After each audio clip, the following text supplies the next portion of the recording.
of Los Angeles. Adam Schefter, we have a decision on Matthew Stafford's future. What do we know? Laura, the Rams and Matthew Stafford reached agreement today on a restructured contract. They're still sorting through the final details. I would expect this to be a one-year deal to keep him in Los Angeles, where he was looking at 2-year deals with the Giants, with the Raiders, with some of the other teams that were talking to him. And in the end, despite all these talks, despite the fact that at times it seemed like he might wind up in Las Vegas, he might wind up in New York with the Giants, he could wind up in Pittsburgh, I think in the end, when there was any time that it came close to even happening, and both sides had to ponder what it would be like without the other, they never could get themselves to do it. And ultimately, they decided to stick together in the end, to run it back for one more season. And the truth of the matter is, the Rams are a better team with Matthew Stafford at quarterback, and Matthew Stafford is better served being in Sean McVay's offense in Los Angeles. Yeah, that's well said as you think about how all this played out. Welcome to NFL Live. We're so glad that you're with us today. Adam Schefter with us throughout the show. Mina Kimes, Louis Riddick, Field Yates joins us in moments with more on the draft prospects here. Mina, what do you think about this decision with Stafford? Common sense prevailed. I mean, Louis, we were talking about this yesterday, and we could not wrap our minds around why the Rams would move on from Matthew Stafford. We could wrap our minds around other teams pursuing Matthew Stafford, but that side of the equation never made sense. As Adam said, it's a win-win because for Stafford himself, you get to stay with Sean McVay, you get to stay with Puka Nacua. It's a good team, and it's a team that's ahead of schedule, and I think that's what's so great about the Rams getting this done early. Now they can focus on their other priorities, signing their left tackle, Alaric Jackson, filling in some of the holes, maybe cornerback and whatnot.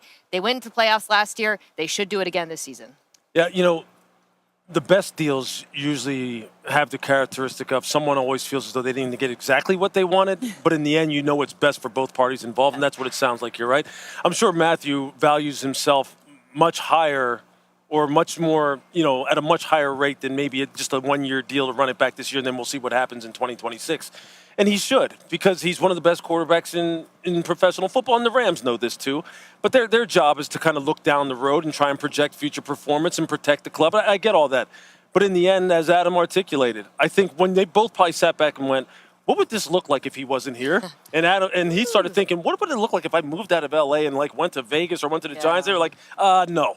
We'll just kind of mend this thing and then go on from there. The grass isn't always greener, right? So, Adam, you've been telling us that was the first domino that had to fall in this whole picture around the NFL when it comes to quarterbacks. So now, which quarterback should we be looking for next? Well, listen, there were 3 teams that checked into Matthew Stafford primarily. It was the Raiders, it was the Giants, and the Steelers. Now that Matthew Stafford is remaining in Los Angeles, I would expect the Raiders to explore possibilities with Russell Wilson and Justin Fields, as well as Sam Darnold. I would expect the New York Giants to look into the possibility of Aaron Rodgers staying in the New York metropolitan area and potentially signing with the Giants.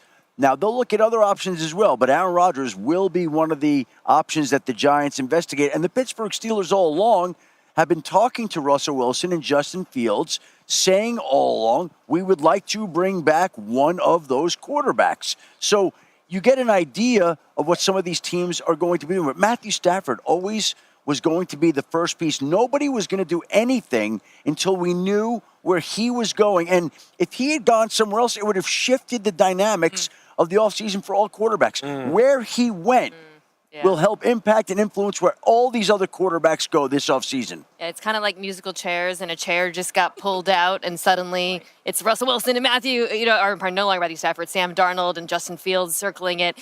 Stafford was so far and away the best possible option for any of those teams. Don't blame them for making calls. Now I think it's Sam Darnold. Yeah. The issue, though, is not just about who is the best and how much are we paying him.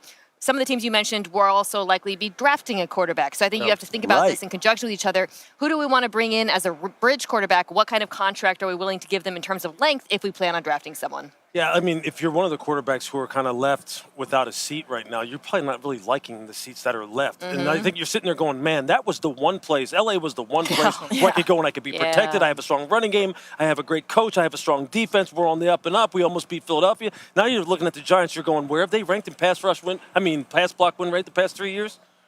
Near the bottom. Yeah. You're looking at Vegas and you're going, we don't really know what that's going to look like. We don't know what Chip Kelly's version of his offense is going to look like.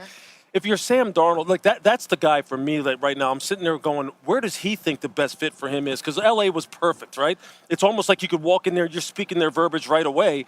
Now, for him in particular, what does it look like for him? What's the best fit for him? I think the loser with Matthew Stafford going back to LA was Aaron Rodgers. I think that was the likely landing spot for Aaron Rodgers. Now, Aaron Rodgers is looking at the Giants, the Pittsburgh Steelers, as opposed to playing for Sean McVay, where he owns a home in the Malibu area. That would have been ideal. The reason why I say Sam is only because, look, Aaron's near the end, right? Yeah. He sees the writing on the wall. He knows he's got maybe a year or two. But Sam just had that breakout year, right? He found the perfect kind of system, communication style with the coach that he needs in order to keep his game where it is. But where does that come from now if it's not back in Minnesota? Where does that come from? Well, as Mina mentioned, there are these quarterback-needy teams that may have to look to the draft now instead of some of these veterans or even a Sam Darnold type. So along those lines,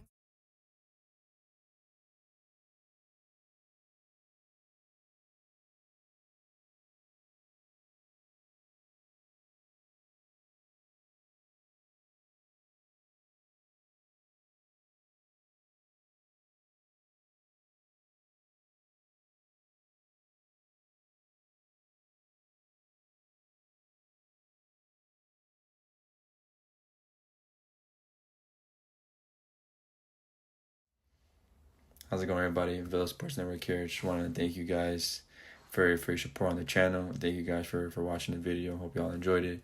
Also want to kind of remind you to don't forget to leave a like on the video, subscribe to the channel, and leave a comment on the video if you like as well.